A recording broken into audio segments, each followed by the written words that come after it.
Welcome.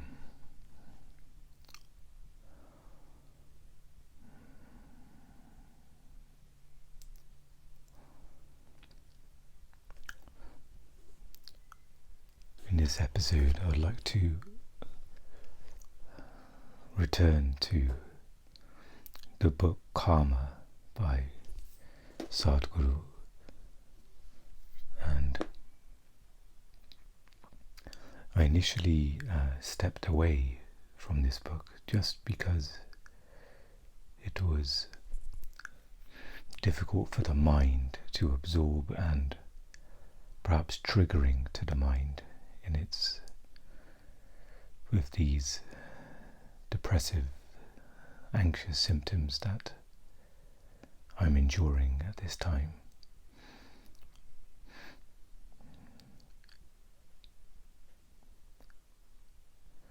But I find myself yesterday,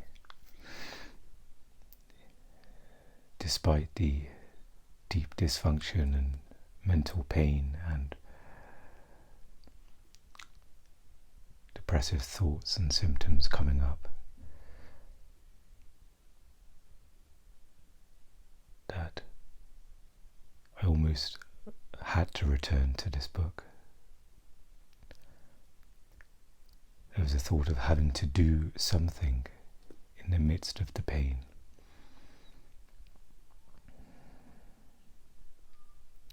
That yes, I can do what I can for self-care and comfort, but it was almost as if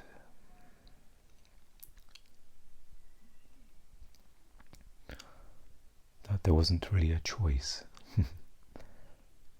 but to almost dig deeper spiritually, and I found myself, this book sort of caught my eye line, or whatever mystical energy exchanges in the background that happened. I found myself picking up the book and here I am. And I thought using this book to perhaps do some more recordings, another sort of active doing in the midst of this difficulty.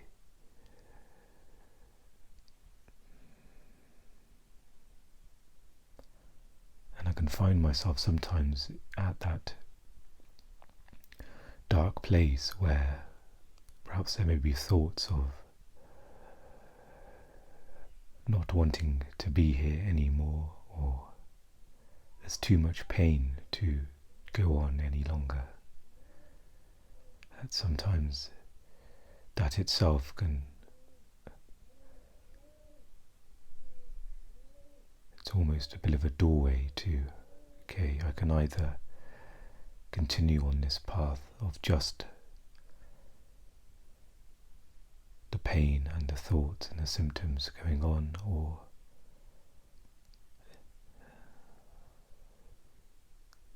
it almost arises on its own, and out of the pain sometimes can come action, whether it's going for a walk or phoning somebody, or in this instance it was the notion of sort of digging deeper, where something initially, and it may still have that impact, but I mean, there's so much pain there that it's almost a full circle that I need to go back to facing or doing something meaningful. And what is more meaningful than going deeper into the spiritual journey, the self-discovery. And so I found myself yesterday dipping into the book at various times. I was watching a TV show, and during the advertisements I would have this book ready and I would read small amounts during the during the advertisement, so I was sort of comforting myself with watching some television, and then also I knew that I needed to do something more meaningful, that out of the pain there needed to be some meaning, something that would keep me going. So, and the recording is part of it. It's recording this episode is to help keep me going. It's given me some focus to perhaps share some excerpts of what I've read, and perhaps just explore what is being read, because it's obviously a very deep subject, and so this is by no means a teaching. My explanations from this book is just my own novice sort of exploration of what the words that are shared and what they could mean, and maybe we can explore together. As far as I remember, the last episode where I read some passages from the book was from the section of chapter 1. So chapter 1, Karma, the Internal Enigma. And I think I began talking about being in the driver's seat. And maybe I can just go over that just as a refresher. And maybe if there's anything in the introduction as well to the book, this can be also included. See how it goes. Perhaps we can.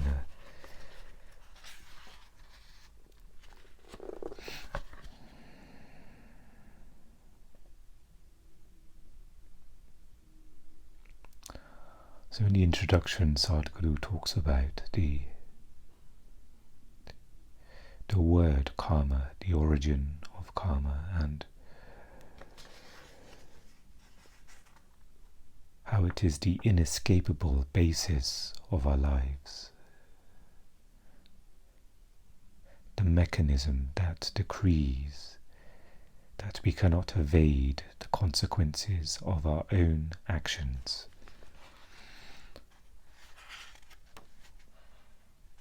And he defines karma as just this. Karma literally means action.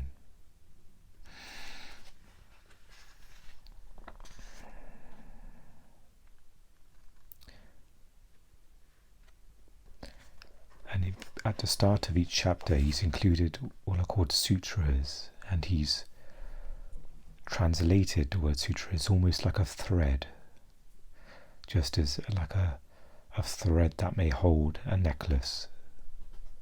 So they are the threads there, and I come across the definition of the word. I may read that again. And there are also sadhanas, which he refers to as almost tools to use along the way.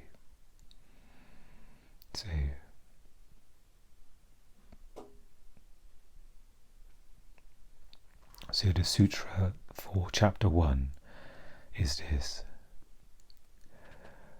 Karma is about becoming the source of one's own creation. In shifting responsibility from heaven to oneself, one becomes the very maker of one's destiny.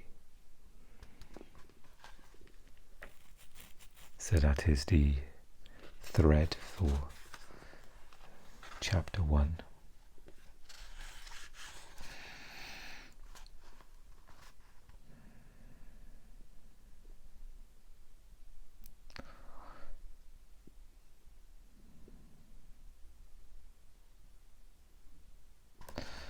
So there is emphasis here in chapter 1 of being in a driver's seat.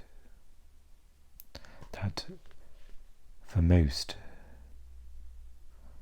there isn't a conscious creation happening here. That that often there is little or no control of our lives. That destiny is something that's created unconsciously. And this book here is to essentially put us back into the driver's seat, where we're not just a passenger to life or having the illusion of that, and actually sitting in a driver's seat, being aware of the karmic mechanism, being aware of what creates karma that maybe, I use these words very loosely, but positive karma or negative karma. But not in a sense as much as a sort of good deeds and bad deeds, but I believe it's more so the energy behind it. If you are, for example, present, conscious when you are taking action.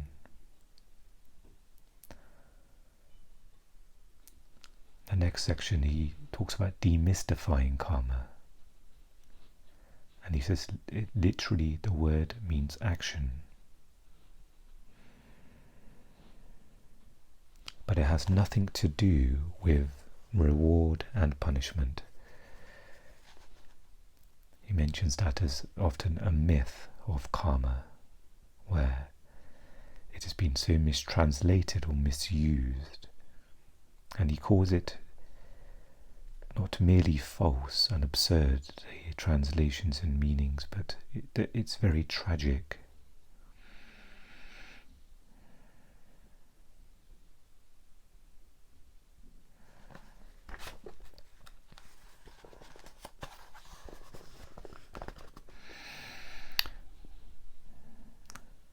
And so he corrects the definition of karma, saying it's not an audit list of good and bad, not a carrot and stick of doing this and that, but karma simply means we have created the blueprint for our lives.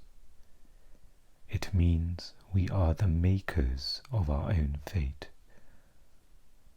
When we say, "This is my karma," we are actually saying, I am responsible for my life. And again he re-emphasizes the sutra at the start there, where karma is about becoming the source of one's own creation. So, as mentioned in the first little section about being in the driver's seat, now it's conscious creation, that's my understanding here, instead of the unconscious patterns and behaviors that are carried out.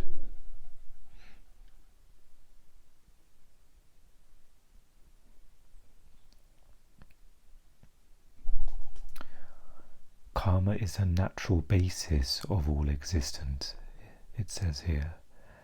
It is not a law that is imposed from above.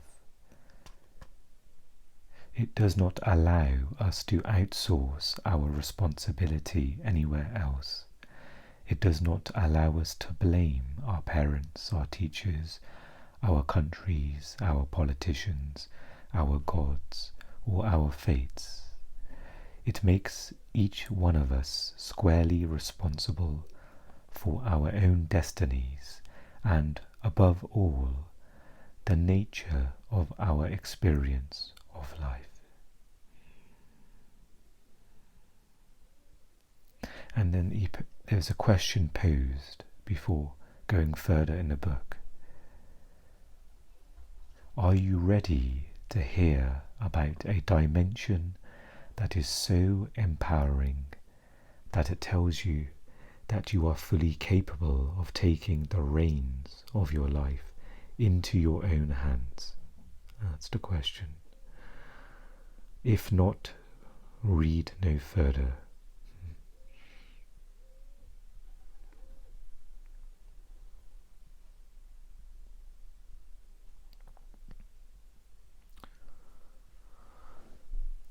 So it says the book, it could be your key to finding out about the mechanism of karma and how this mechanism works.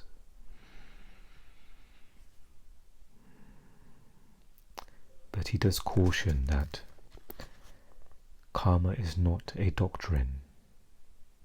There are no brownie points for subscribing to it. And it is simply the way things are. It is an existential mechanism. Like the sun, it operates whether you acknowledge it or not.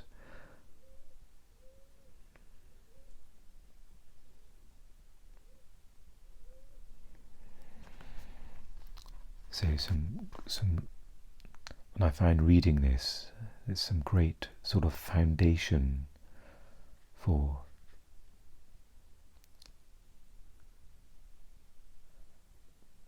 entering the exploration of karma.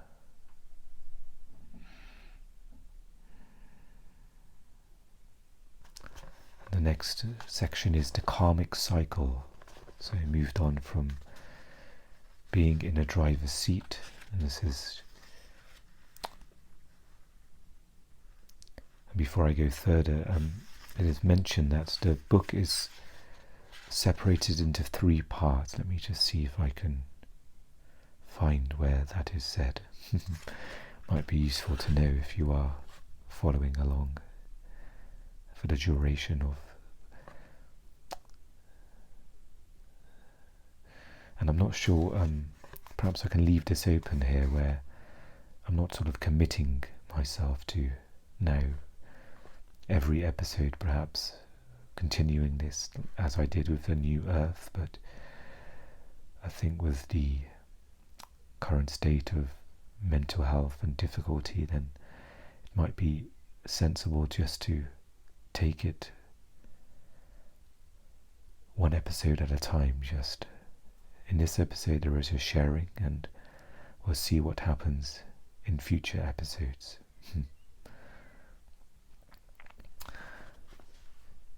So it is said the book is divided into 3 parts. The first explores karma as a source of entanglement. The second explores the possibilities of freedom from this entanglement. And the third addresses frequent questions about the subject. So we are in part 1 and chapter 1, the internal enigma, and just returning to the section here within that chapter, the karmic cycle. So to turn driver instead of passenger, you need to start by knowing a few basic rules and how the karmic mechanism works.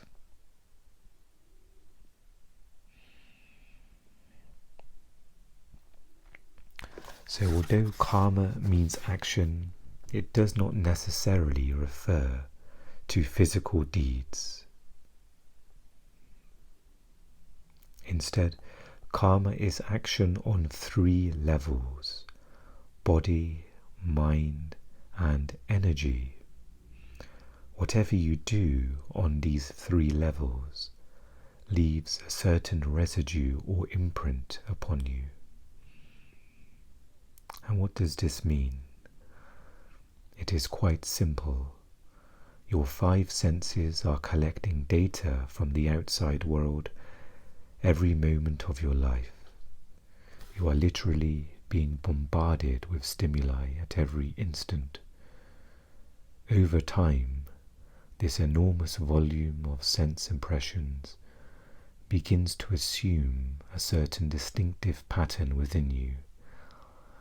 This pattern slowly shapes itself into behavioral tendencies. A cluster of tendencies hardens over time into what you call your personality, or what you claim to be your true nature.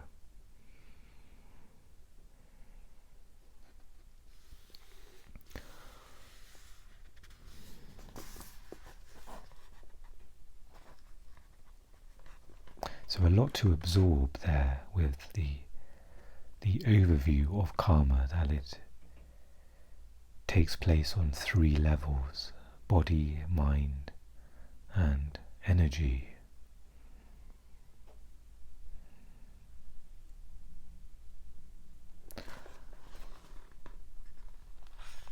And I think I initially found this difficult just because when the mind is so dysfunctional, it is suffering with the ailments that I am, then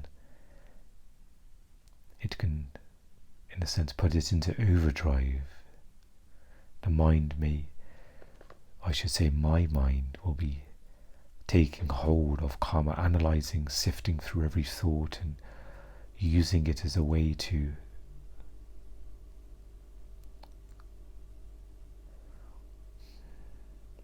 almost separating myself from life. There's a word that describes it, almost putting the life into many pieces. I can't think of the word, and I feel like that's what initially put a halt to the reading of this book. But for the time being, despite this again triggering the mind, I'm going to perhaps, at least for today, persevere with reading further into the book and see how it goes.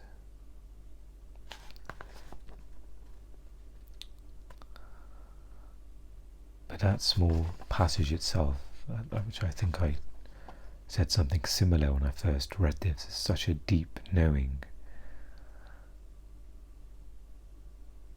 of the actions taken on the 3 levels, leading to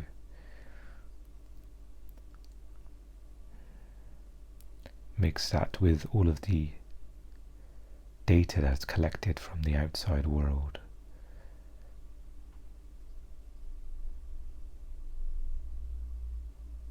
And all of these sense impressions that assume those distinctive patterns within us. And he said it works in reverse as well. So as well as the outside stimuli, all of our sense perceptions coming in and leaving impressions, it works in reverse as well. Your mind shapes the way you experience the world around you. And this becomes your karma, an orientation to life that you have created for yourself in relative unawareness. So we have everything coming through in the sense perceptions and leaving impressions on our body, mind and energy, and again the mind itself shaping, experiencing the world around you, the mind, the thoughts, the opinions, the judgments, creating the impressions in the body and energy and the mind itself.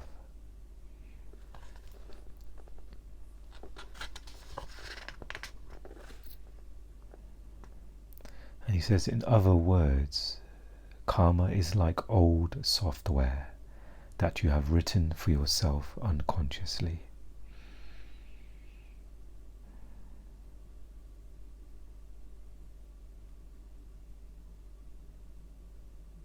And depending on the type of physical, mental and energetic actions you perform, you write your software. And once that software is written, your whole system functions accordingly. And based on the information from the past, certain memory patterns keep recurring. And now your life turns habitual, repetitive, and cyclical.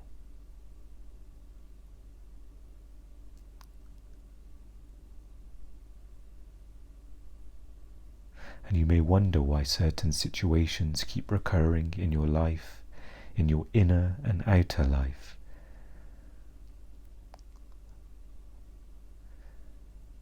And it's said here that this is because these patterns are unconscious. As time goes on, you turn into a puppet of your accumulated past.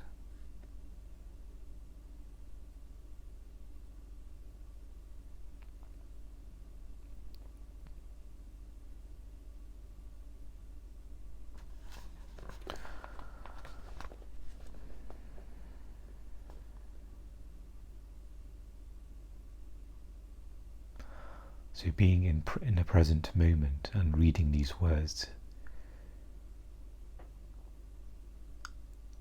there's nothing to be believed, but only the words of where they point. It is seen, those patterns,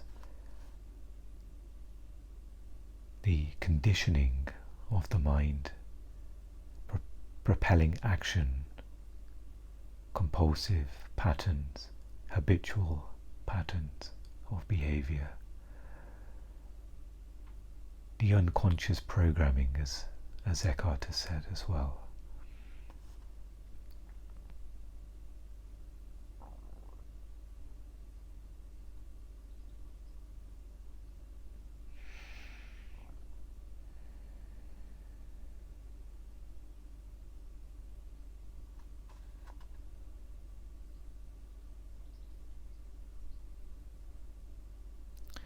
And a lot of this may sound overwhelming.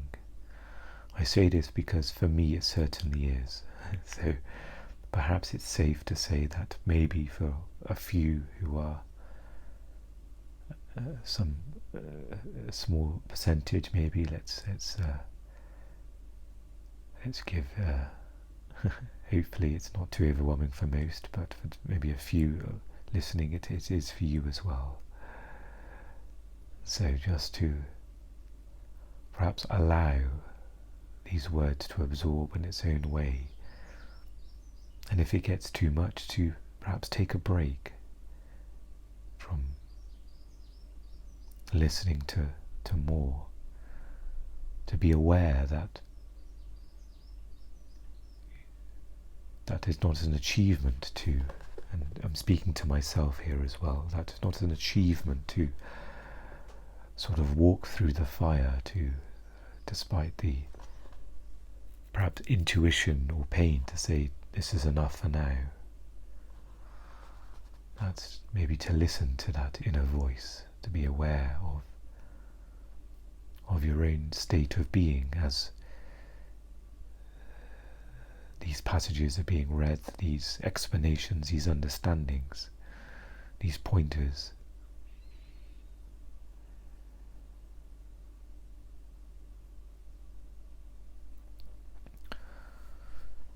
So we are dealing with the three levels.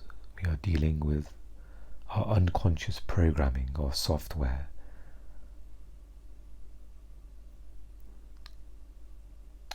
Of all of our processings, of all of our sense perceptions we've had in our lives. All of that sensory input, all of that, how that's being processed with the mind, how it's left the impression, how the mind itself has created a deep structure of impressions. And here we are.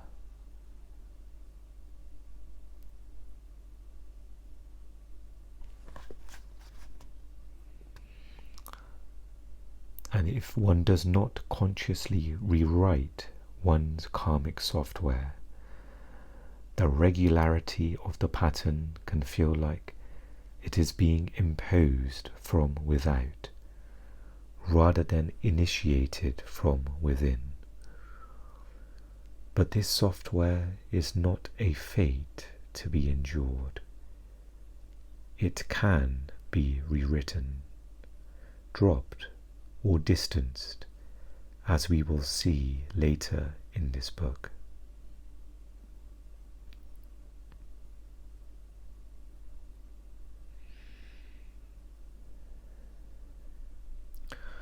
karmic mechanism is ceaseless. Every mental fluctuation in you creates a chemical reaction, which then proceeds to provoke a physical sensation. This sensation in turn reinforces the chemical reaction, which then strengthens the mental fluctuation. Over time, your very chemistry is determined by a series of unconscious reactions to sensory and mental stimuli. And this certainly, this passage, of course, hit home quite closely in regards to my mental health, mental conditioning, mental suffering that is happening. But it also gave me, perhaps in this deepest of pains, dark sort of place that is, and I don't say that lightly, that it's almost a bit of a candle in that darkness there to say, okay, it can be rewritten, dropped or distanced, the software. So I'm using all of my strength to continue reading and perhaps actively starting that journey. Of course, all in the space of stillness, the sanctuary of this present moment. It is one thing that I'm reminding myself of as I'm reading here, to either minimize or to not at all give this to the mind. The mind will take this and create, as I can sense in myself, mental storms, emotional storms, perhaps saying this can't be done, that you're stuck with this conditioning here. That is what my mind is saying to me, that just give in to this pain, it's too heavy to hold. And I think that's what forced me, and don't use that word lightly either, forced me into a corner to have to face what is happening. And it's just too painful to continue on. And I don't want to, of course, engage in any of those dark thoughts when that feeling arises of it's too painful to go on.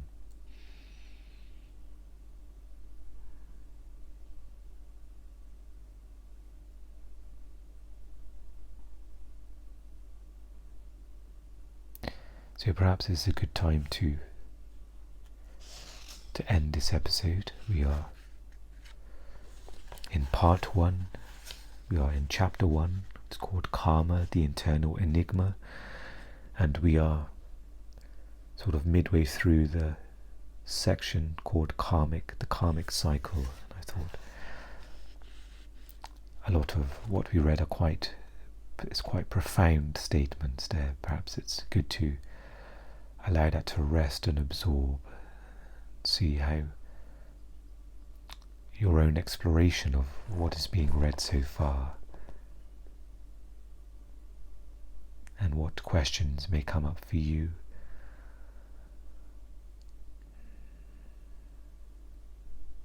And perhaps more so how, in a sense, the work this book may do on us.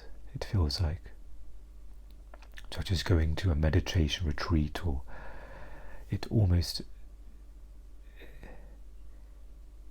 taking some kind of medicine, and the work is already happening. It's not, there is of course some active meeting it and consciously embracing and consciously working, but there's also an element of when teachings are digested or read and absorbed, it does its own working as well. There may be thoughts and feelings come up about, there may be inspiration, there may be perhaps more spiritual depth that's arising within you, more presence. So without you having to do anything, but just the absorbing of these pointings that may be happening as well.